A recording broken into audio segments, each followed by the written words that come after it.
تو پھر ایسے موقعوں پر پھر اللہ کی جو قسم ہے وہ لی جا سکتی ہے، کوئی منع نہیں ہے۔ لیکن اسے اپنے روزمرہ کے معمولات میں اور معلوم ہی نو، ہم دیکھتے ہیں، میں خود کئی دفعہ تجربہ کیا ہے کہ کئی احباب یا دوست ملنے والے ایسے ہیں، وہ یہ گمان ہی نہیں کر رہے ہوتے کہ اللہ کی قسم روا روی میں وہ کھائے جا رہے ہیں، اور ہر بات کے ساتھ قسم کھا رہے ہیں، اور مقصد اس بات کا وزن بڑھانا ہے، یہ خیال ہی نہیں کہ اللہ کریم کا قسم کی ذات کی قسم کھائی جا رہی ہے۔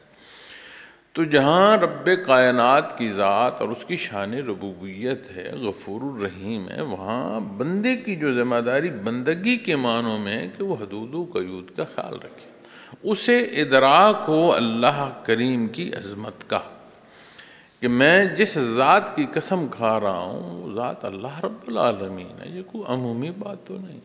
تو جس ذات کی وحدہ لا شریک ہے، جب اس کی قسم کھائی جا رہی ہے تو پھر بات اور معاملہ بھی ایسا ہو کہ وہاں اس درجے کی ضرورت ہو، پھر اس کا احترام ایسے رواجی پہلوؤں میں نہیں کہ ایسے جیسے بندہ عادت میں کئی الفاظ استعمال کرتا ہے، ایسے ہی قسم کو بھی عادت بنا لی جائے، یہ زیادتی ہے، اس کا مواخذہ ہوگا۔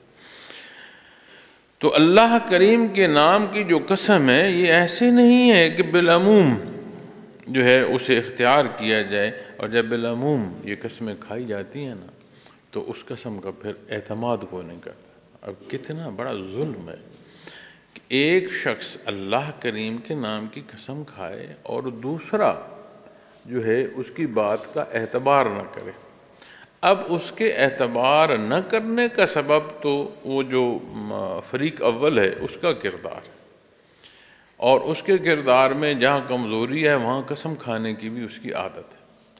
لیکن اب جب فریقین پر اس بات کا اطلاق کر کے دیکھیں گے کہ جس نے روا روی میں اللہ کریم کی ذات کی قسم کھائی اور پھر سامنے جس نے اس قسم کا احترام نہ کیا، تو یہ کیسی صورتحال بن جائے گی۔ اس لیے معاملہ نازک ہو جاتا ہے۔ تو اللہ کریم غفور الرحیم ہے، اپنی مخلوق کو پیار فرماتے ہیں، کرم اور احسان فرماتے ہیں، ہر بات میں رہنمائی نصیب ہو رہی ہے۔ قرآن کریم کو یہ ہمارے روزمرہ معمولات کا حصہ ہونا چاہیے کہ نہ صرف تلاوت ہو بلکہ تلاوت سمجھ کر کی جائے، ہو سکے تو کچھ حصہ تفسیر سے بھی دیکھا جائے، نہیں تو کم از کم بھلے ایک آیا کریمہ ہی صحیح، ایک رکوع صحیح، ترجمہ ضرور دیکھا جائے۔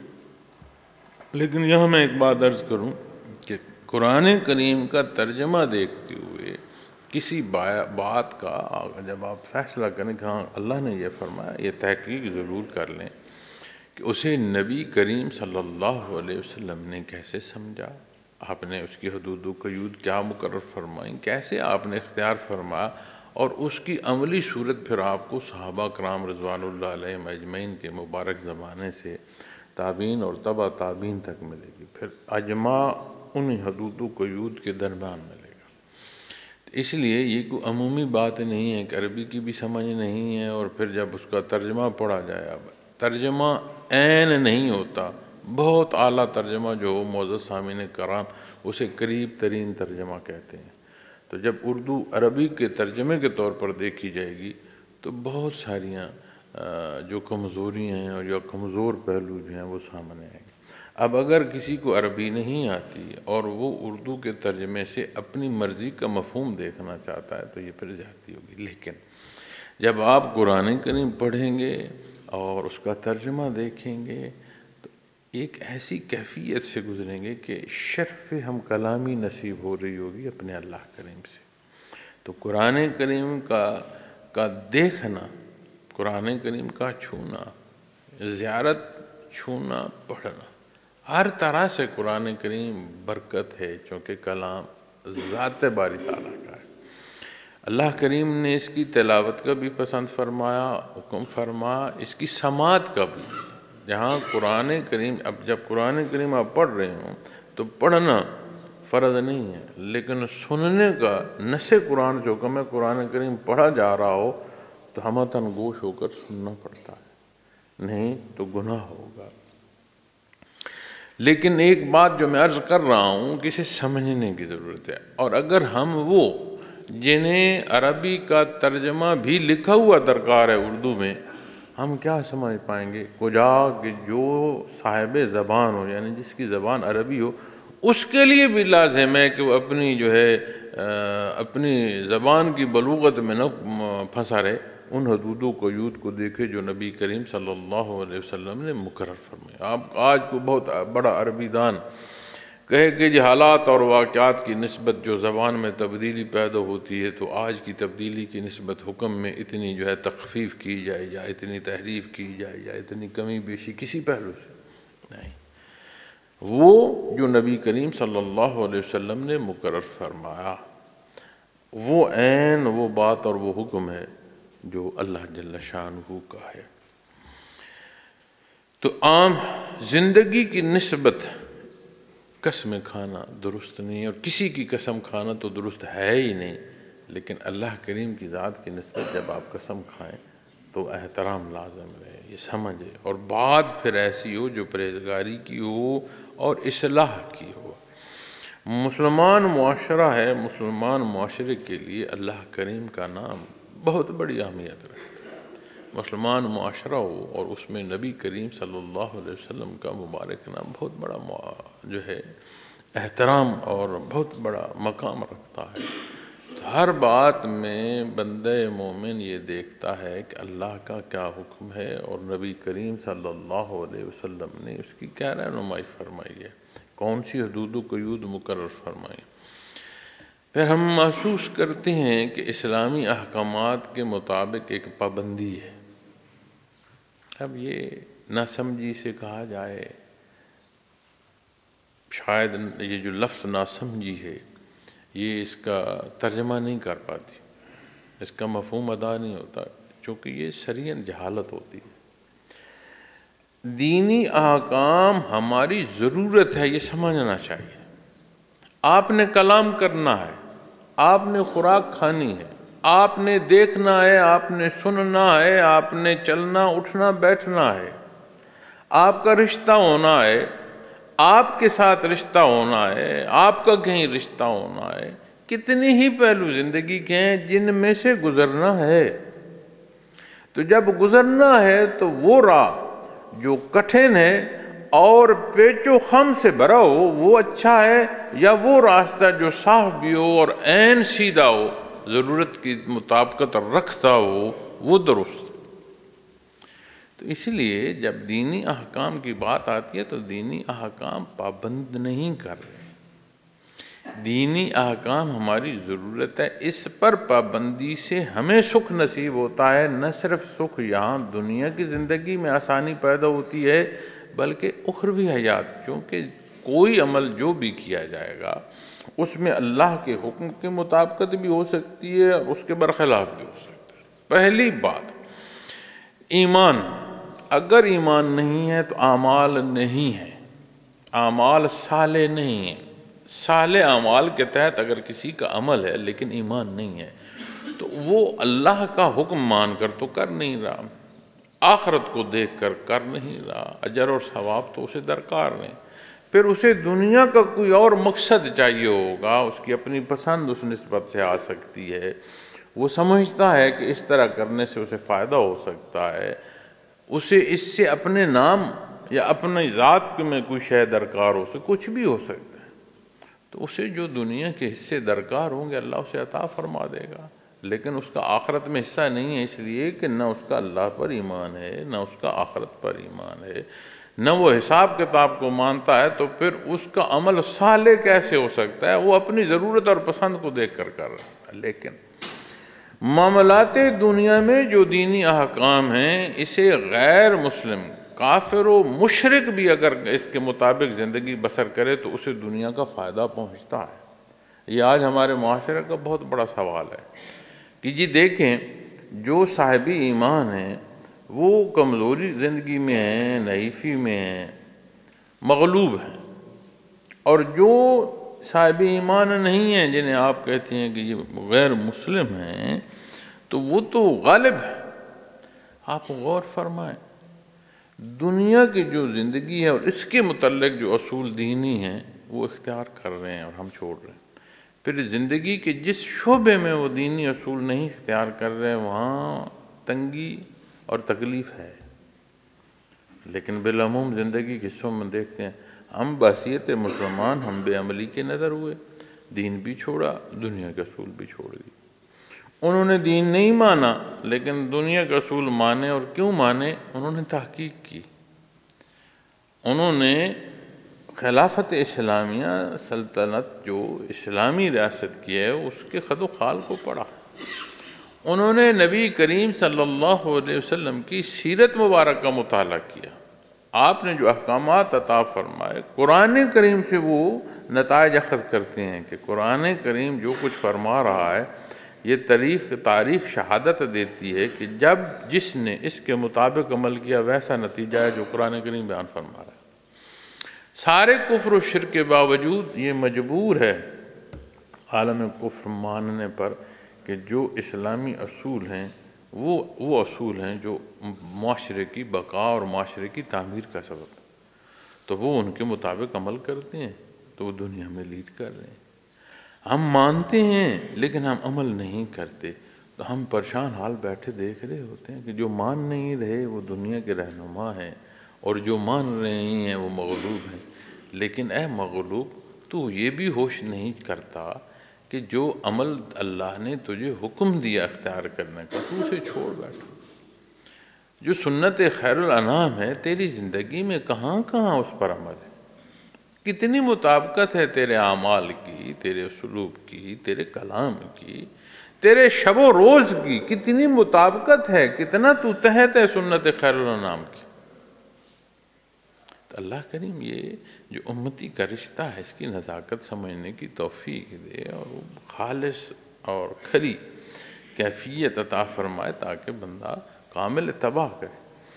کامل اتباع آپ صلی اللہ علیہ وسلم کا نصیب ہو، زندگی کا کوئی پہلو ایسا نہیں بچتا جسے اپنے اپنے درجے میں درجہ عبادت حاصل نہ ہو جائے۔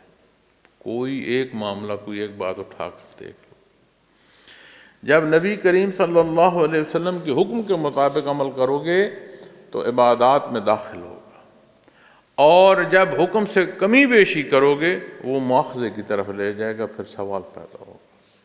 تو اپنی ضروریات زندگی کو پورا کرتے ہوئے اللہ کریم کے نام کو عمومی نہ لو۔ تو اللہ جل شانہ فرماتے ہیں وہاں ضرورت ہے جہاں بات نیکی اور پرہیزگاری کی ہو، یا لوگوں کے درمیان اصلاح کی ہو، وَتُصْلِحُ بَيْنَ النَّاسِ، لوگوں کے درمیان اصلاح کا کام نہ آئے تو ایسی جگہ تک نہ پہنچو کہ اسے زندگی کے اپنے معمولات کا حصہ بنا لو۔ اور ہم ایسا کرتے ہیں، اپنے معاشرے میں غور فرمائیں اور اپنے لیے سبق کریں کہ ہمیں سبق حاصل کرنا ہے کہ جو نشاندہی کمی بیشی کی ہم کر رہے ہیں، کہہ رہے ہیں، جو قرآن و سنت کے بات تحت ہے اسے ہم اپنے معاملات میں، اپنے کلام میں، اپنے روزمرہ کی زندگی میں دیکھیں اور ایسی غلطیوں کو نکال باہر کریں۔ دنیا کی زندگی کا بھی سکھ نصیب ہوگا اور آخرت کی تعمیر ہوگی۔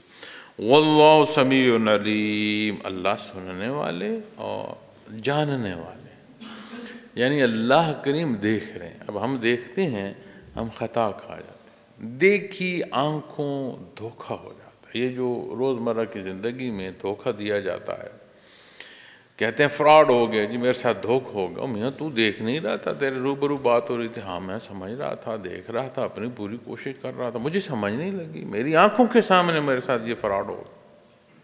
اسی طرح ہم کئی دفعہ کئی دوست احباب جاننے والوں کو پکارتے ہیں اور کوئی وہ جسے پکارا جائے پلٹ کر دیکھے تو ہمیں ایک دفعہ ٹھٹر جاتے ہیں کہ میں تو کچھ اور سمجھا تھا، یہ تو کوئی اور ہے۔ تو دیکھ کر بھی ہم خطا کھا سکتے ہیں۔ تو اللہ جل شانہ کی ذات جب سمیع و بصیر اس کی نسبت بات آئے گی تو بات جامع اور اکمل آئے گی۔ اب تم لوگوں کو سنا رہے ہو اپنی قسمیں، ان پر اپنی بات کا وزن بڑھا رہے ہو، تو یہ بھی خیال رکھو اللہ سننے والے ہیں، یعنی جو تو لوگوں کو سنا رہا ہے وہ کلام اللہ بھی سن رہے ہیں۔ تو لوگوں کو تو دھوکہ دے سکتا ہے، لیکن فرمایا وہ جاننے والے علیم ہیں، سمیع بھی ہیں علیم بھی ہیں، سن بھی رہے ہیں اور جانتے بھی ہیں تیرے نیا خانے دل میں ہے کیا۔ تو آواز، انداز، اس کا تغیر اور تبدل جو ہے اس کا مخلوق پر تو روب ڈال سکتا ہے، جسے کہتے ہیں نا باڈی لینگویج، کہ تو اپنا حلیہ تو بنا سکتا ہے کہ ہاں میں جو کہہ رہا ہوں جی یہ سچ ہے، لیکن اگر تیرے دل میں کھوٹ ہے تو تیرے مد مقابل نہ جانے یا جنہیں تو اللہ کی قسمیں دے کر اپنی دنیا کی ضروریات چاہ رہا ہے وہ شاید نہ پہچان پائے، لیکن اللہ کریم سن بھی رہے ہیں جو کچھ تو کہہ رہا ہے، اور وہ جانتے بھی ہیں کہ تو چاہ کیا رہا ہے اور کہہ کیا رہا ہے۔ تو معزز سامعین کرام، معاملہ نازک ہو جاتا ہے، اس کی نزاکت کا سمجھنا یہی قرآن کریم تعلیم دے رہا ہے، عطا فرما رہا ہے۔ لا یؤاخذکم اللہ باللغو فی ایمانکم ولکن یؤاخذکم بما کسبت قلوبکم، فرمایا اللہ تمہاری فضول قسموں پر گرفت نہ کریں گے، اور لیکن جو کچھ تم نے اپنے دل سے کیا اس پر گرفت ہوگی۔ اب یہ کرم ہے، احسان، کوئی بندہ بھی کوئی عمل کرتا ہے تو وہ پھر بات مواخذے کی ہوتی ہے، چونکہ عمل تو ہو گیا، اب رد عمل کی بات آتی ہے۔ جب بات رد عمل کی آتی ہے تو پھر اللہ کریم ہے، وہ منع فرما رہا ہے کہ روا روی میں جو تو بات کر دی، کمی بیشی تیری کوئی ہو گئی، تجھے معاف کر دے گا، لیکن جہاں تو دانستہ اور ایک اپنی بات پر مضبوطی کے لیے پوری دلیل کے طور پر قسم کھا رہا ہے، پھر تو اگر جھوٹی کھا رہا ہے تو وہ سن بھی رہا ہے، دیکھ بھی رہا ہے، یعنی جانتا ہے، پھر تیرا مواخذہ ہوگا، تجھے اس کا حساب کتاب دینا ہوگا۔ لیکن محترم سامعین کرام، بے شمار ہم گفتگو کرتے ہیں، میں خود سوچتا ہوں کہ سارا دن جتنی گفتگو کی ہے اس میں دین کتنا ہے، اس میں پسند ذاتی کتنی ہے، اس سے لوگوں کو سکھ کتنا ہوا، یہ لوگوں کے دکھ کی کہاں اور کیسے سبب بنی۔ تو میں سوچتا ہوں تو حیرانگی ہوتی ہے کہ سارا دن جو ہے معاملات زندگی کے ایسے ہیں کہ ایک خاص پیراہے میں گزرتے ہیں اور دینی احکامات کے تحت اپنی پوری کوشش ہوتی ہے کہ معاملات گزریں، اس کے باوجود شام کو اگر میں بیٹھ کر مواخذہ اپنا کروں تو شریر کانپتا ہے کہ نہیں، اس میں بے شمار پہلو قابل گرفت۔ اللہ کریم معاف فرمائے، یہ مواخذہ ہمیں اپنی ضرورت ہے، تو غور فرمایا کریں کہ جو کلام فضول ہے اس کا حساب نہیں دینا ہوگا اللہ کریم کے، اس کا دیا ہوا وجود استعمال ہوا، اس کی دی گئی طاقت سے استعمال ہوا، اس نے جو اسلوب سکھائے ان کے مطابق ہوا یا ان کی مطابقت نہیں رکھتا۔ تو جب ہر عمل کا حساب آئے گا تو پھر محترم سامعین کرام، جتنا بولے گا کوئی اتنا حساب اپنا بڑھاتا جائے، جتنا حساب بڑھتا جائے اتنا کام مشکل ہو جاتا ہے۔ تو بہتر ہے کہ بندہ کم کلام کرے۔ یہ جو کم کلام ہے، کم خوراک ہے، کم نوم ہے، یعنی سونا کم ہے، یہ اوصاف ملکوتی ہیں کہ یہ فرشتوں جیسے اوصاف ہیں۔ اکثر بزرگ جو ہیں وہ ان اوصاف کو اختیار بھی کرتے ہیں اور اس کی تربیت کے لیے بھی ارشاد فرماتے کہ اس طرح زندگی کو اختیار کرو، بسیار خوری کو کمال نہیں ہے، ضرورت کا کھاؤ اور اللہ کا شکر ادا کرو۔ نیند وجود کی ضرورت ہے، اللہ نے وجود کا حق دیا ہے، سو لیکن سوتے ہی نہ رہو، اسی طرح بولو، صالح بولو جس سے اصلاح ہو، اللہ کا نام لو، تسبیحات مسنون تسبیحات ہیں، درود شریف پڑھو، استغفار پڑھو، لوگوں سے وہ کلام کرو جو ضرورت کا ہے، جس کی ضرورت ہے۔ تو جب بات مواخذے کی آئے گی تو وہ تیرے حساب کتاب میں سیدھے ہاتھ کا وزن بڑھائے گا، کیونکہ اعمال صالح ہوں۔ تو جب ہم فضول بولتے ہیں اور پھر اللہ معاف کرے، یہ جو ہم بندے کی کمر پیچھے بحث کرتے ہیں، یہ اتنا مزاج بن چکا ہے آج ہمارے معاشرے کا کہ کوئی نشست ایسی ہوتی نہیں کہ جہاں اگر دو بندے بیٹھے ہیں تو تیسرے کسی کا تذکرہ جو موجود نہیں ہے اس پر بحث نہ کی جائے۔ کتنی جاتی. وہ خرابی جو اس میں ہے اس پر بولنے پر گناہ ہے، اور جو ہو ہی نہیں، بہتان ہو، اس کا کہاں تک گناہ ہو، کہ ہماری زندگیوں کا حصہ بن چکا. تو وہ چند لمحے کی ایک نفسانی خواہش اور تکمیل کہ ہاں میں نے اپنا دل ٹھنڈا کیا، میاں آگ گرم کر دی، قبر گرم کر دی، آگ بڑھا دی، تو یہ ٹھنڈک نہیں ہے، یہ تکلیف دہ باتیں ہیں. تو یہ وہ انداز زندگی ہے جسے ہمیں اپنی اولاد کی تربیت کی ضرورت ہے. ہم جب بحیثیت والدین اس طرح کے رویے اختیار کرتے ہیں تو ہماری اولاد دیکھ رہی ہے. تو جب ہم اپنی اولاد کی تربیت کریں گے تو جو انہیں سکھا رہے ہیں کہ بیٹا یہ درست ہے، وہ خود اختیار نہیں کریں گے. تو معزز سامعین کرام، گھر ایک بڑا خوبصورت گلدستہ ہوتا ہے. گلدستہ جو ہوتا ہے اس میں رنگ اور خوشبو مختلف ہوتی ہے، لیکن یکجا ہوتی ہے تو وہ خوشبو بھی بھلی لگتی ہے، اور وہ مختلف رنگوں کا امتزاج بھی بڑا خوبصورت لگتا ہے. تو جب ایک گھر میں مختلف مزاج ہوں گے اور اللہ کے حکم کے مطابق بندہ زندگی بسر کرنے کی اپنی جہد کرتا رہے گا تو وہ گھر گلدستہ ہوگا. وگرنہ جو تلخیاں آج ہیں، آپ یقین مانیں کہ اولاد نہیں چاہتی کہ والدین کچھ کہیں، والدین گھبراتے ہیں کہ کچھ نہ کہا جائے تو بہتر ہے. ایسے گھر ہوتے ہیں، ایسے گھروں کی خوبصورتی ہوتی ہے، کوئی بات نہیں. تو یہی معاشرہ ہے جسے ادھیڑنے کی پوری کوشش کی جا رہی ہے اس جدت کو استعمال کرتے ہوئے. جتنا سوشل میڈیا ہے، میں اس کے خلاف نہیں ہوں، ہم پوری اپنی جو ترویج ہے سلسلے کی اس سے کرتے ہیں، لیکن اس کے استعمال کو بالعموم جب دیکھتا ہوں تو اس میں ہم وقت کا ضیاع بھی کرتے ہیں، اور اپنے لیے بے شمار برائیاں جو ہیں انہیں بھی تلاش کرتے ہیں، اور بے شمار جو ہے غلطی کی ترغیب وہ ہماری اولاد کو بھی جا رہی ہے. پیسہ بھی خرچ کیا اور ایک وہ ترغیب بھی اپنے گھر تک لے آئے جو شریعت کے مقابل ہے. جو شریعت کے مقابل ترغیب گھر میں لائے، گناہ ویسے کیا، زندگی میں ویسے تعفن پیدا ہوا. تو یہ ہمارے معاشرے میں ایسا ہو رہا ہے. کسی کے پاس کسی کے لیے وقت نہیں ہے. کتنا خوبصورت رشتہ ہے ماں کا اور اولاد کا. غور فرمائیں، بچہ روتا ہے تو ماں کہتی، اس کے ہاتھ میں ایک سکرین، اسے آپ فون کہیں، اسے آپ ٹیب کہیں، آپ اسے جو مرضی کہیں، اسے ایک سکرین پکڑا دیتی ہے.